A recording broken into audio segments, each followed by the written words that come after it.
دیگری که آمده است با یک پسر میگه با طریق تلفن شناس شدم، او در مهاجرت است و من گفت که این خیل گپ میزنیم گناهگار میشویم. با طریق تلفن نکاح کردیم، یک شاهدم داشتیم. آیا نکاح ما درست شد یا نه؟ ان الحمد لله نحمده و نستعینه و نستغفره و نعوذ بالله من شرور انفسنا و من سیئات اعمالنا. من یهده الله فلا مضل له و من یضلله فلا هادی له. اشهد ان لا اله الا الله وحده لا شریک له و اشهد ان محمدا عبده و رسوله. السلام علیکم و رحمت الله و برکاته.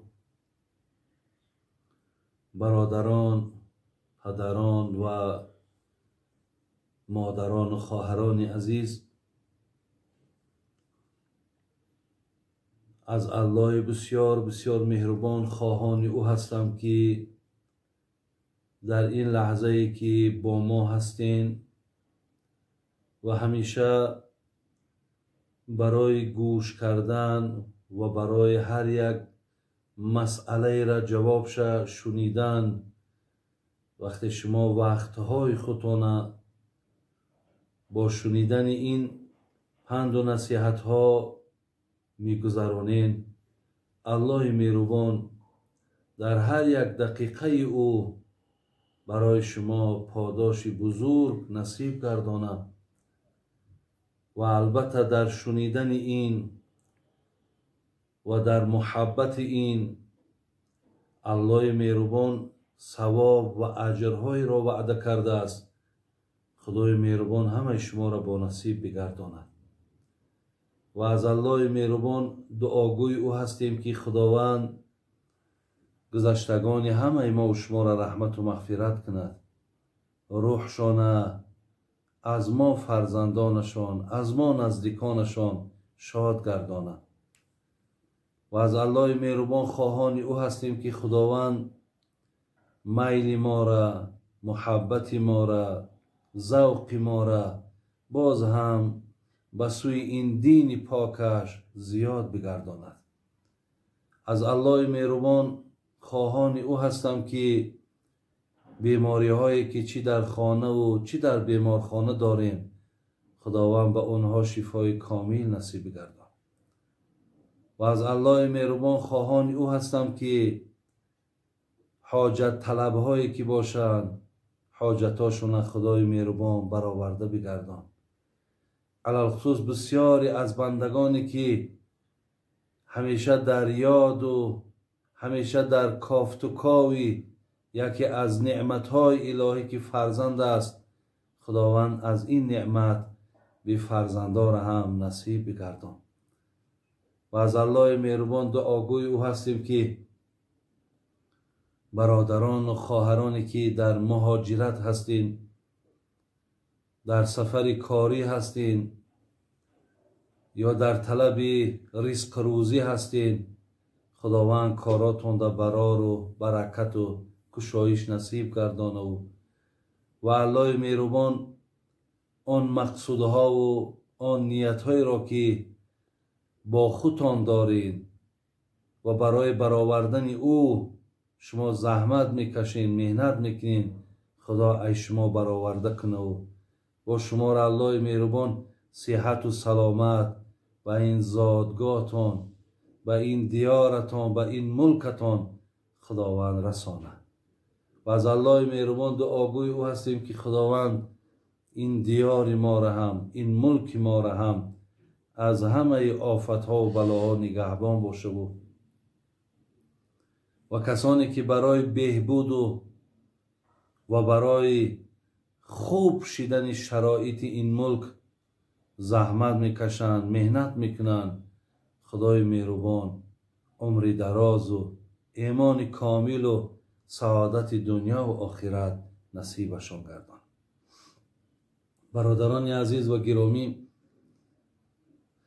الحال در پیش من یک دفتر پر از سوال هایی که شما در همین شبکه نویسنده روان کردین و در پیش من آورده گذاشتن و انشالله چگونه که من هم قبلا برای شما وعده داده بودم که ذره امکانیت یابم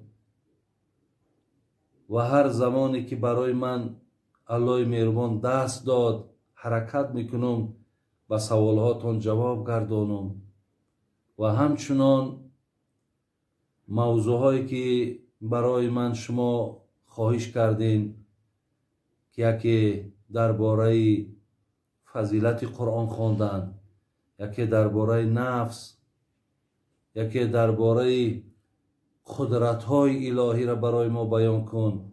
انشاءالله اینها هم در گویم نزد من هستند. همه اینها انشاءالله آماده اند. من خدا خواهد به سمع شما اینها را هم الله برای من مهلت دهد، برای من وقت دهد، من به سمع شما میرسانم. برادران عزیز و گرامی، همه به والله قسم همه حرکتم، همه تلاشم برای این است که هر چیزی که از دانش و فهمیشی که دارم برای شما برادران عزیز، خواهران عزیز من باید که گفته گذارم، تا شاید که اگر یک مسئله را که شما اگر از ما آموزین، شما اگر از ما گوش اندازین و با او اگر شما انشاءالله توفیق عمل کردنش پیدا کنین، این برای من هم در دنیا و هم در آخرتم بسیار مهم است و به نهایت برای من نفع خیلی زیادی دارد. الان درباره مهلت گفتم، درباره وقت گفتم. برادران عزیز و گرامی، یکی از دانشمندها به نام محمد امین میگه روزه یک شاگرد خودش وقتی دید آمده ایستاده است، پرسید که ای بنده خدا، از این بالا آمدی، از کجا آمدی استی؟ میگه شاگردش به طرف حضرت محمد امین گفتن حضرت گفتن در قبرستان بودیم، الحال گفتن نفری را اونجا مقصد گور کردیم و دعا و درود کردیم و گشته آمدم. برادران عزیز، خداوند دانشمندها بسیار یک برکتی خالیان، بسیار خیر زیادی دارند. به طرف این شاگردش گفت فرزند عزیز، الحال تو توانستی که از این قبرستان گشته بیایی، ولی فراموش نکن، گفت فرزند عزیز، روزی می شود که تو را به همون قبرستان میبرند ولی دیگر امکانیت باز پس آمدن نداری. زین لحاظ گفت فرزند عزیز، وقتت را غنیمت بدان. خواجه حافظ می گفت وقت را غنیمت دان، آن قدر که بتوانی، حاصل از حیات ای جان یک دم است تا دانی. برادران عزیز، وقتاتون غنیمت دانید، به قدر وقتاتون رسید و انشاءالله هر کسی که به این قدر این میرسد، خدا خواهد وی زیرکترین امت پیامبر به شمار می رود. حضرت امام شافعی برادران عزیز خودش میگوید که در زمانی که من زندگی کردم هیچ کس را از خودم عالمتر نمی دانستم یا عالمتر نمی دیدم. مقصد علمم خیلی و خیلی علم بلندی بود، ولی گفت تمام علم من در برابر یک سخنی که سفیان ثوری گفت تصور کردم که من یکی از نادانترین آدم ها هستم. که سفیان ثوری چی گفته است؟ گفته است که وقت مثل شمشیر برنده هست. خیلی که شمشیر یک چیزی را در حال میبرد، یعنی در یک لحظه کار تمام میکند. گفت سخن همین سفیان ثوری دا تمام علم گفت بخشیدم. گفتم مقصد با سفیان ثوری هیچ کس برابر شدن نمیتواند. زین لحاظ حقیقتا وقتا ما برادرای عزیز بسیار قدر این میرسد. خدا خواهد وای زیرکترین امت پیامبر به شمار می رود. حضرت امام شافعی برادران عزیز خودش میگوید که در زمانی که من زندگی کردم هیچ کس را از خودم عالمتر نمیدانستم یا عالمتر نمیدیدم.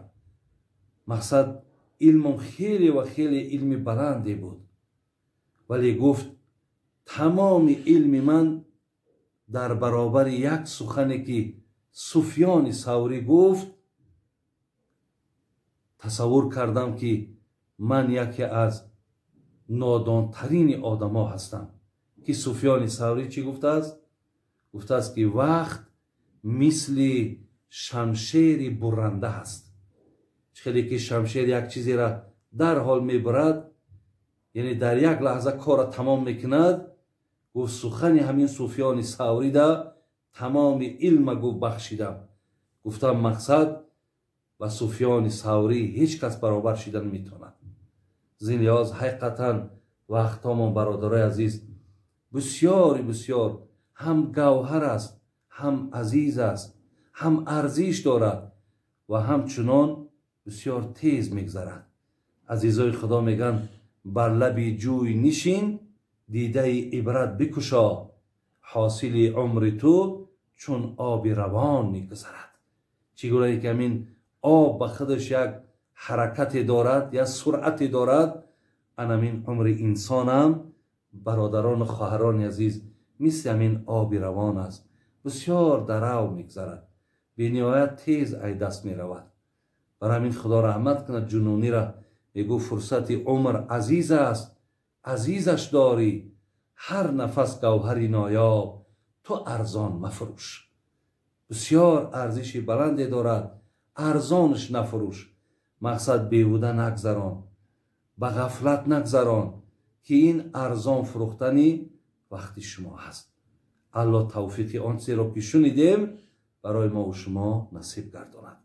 الحال من سوال هایی که در پیشم هست انشاءالله من برای شما جواب میگردانم.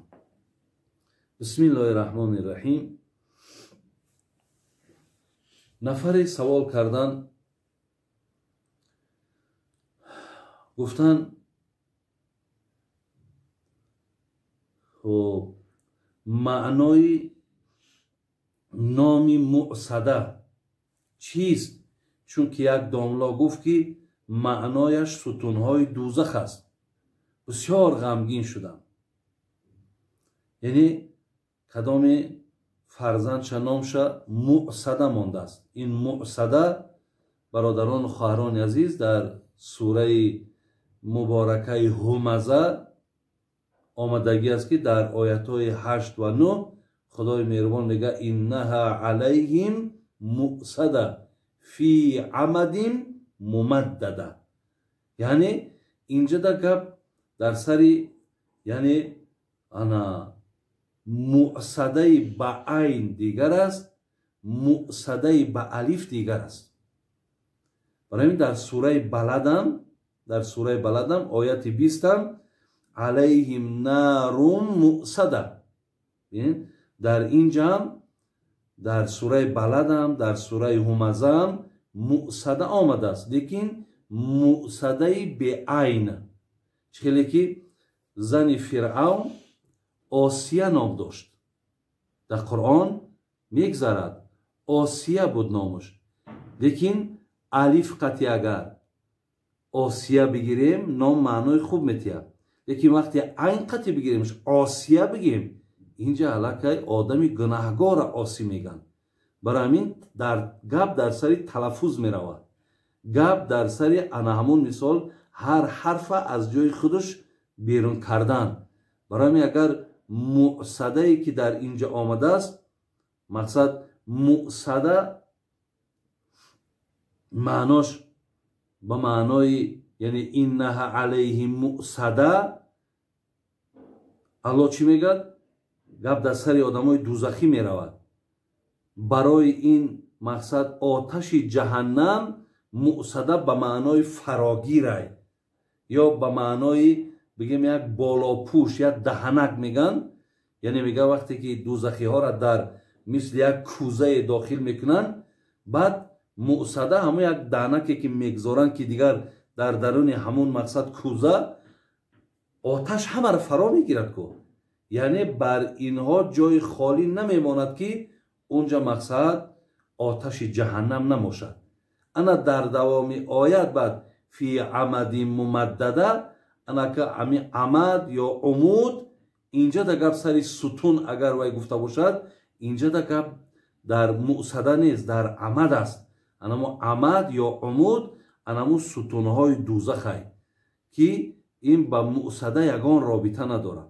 لیکن مؤصده گذاشته باشید، این اصلی کلمه از اسید است.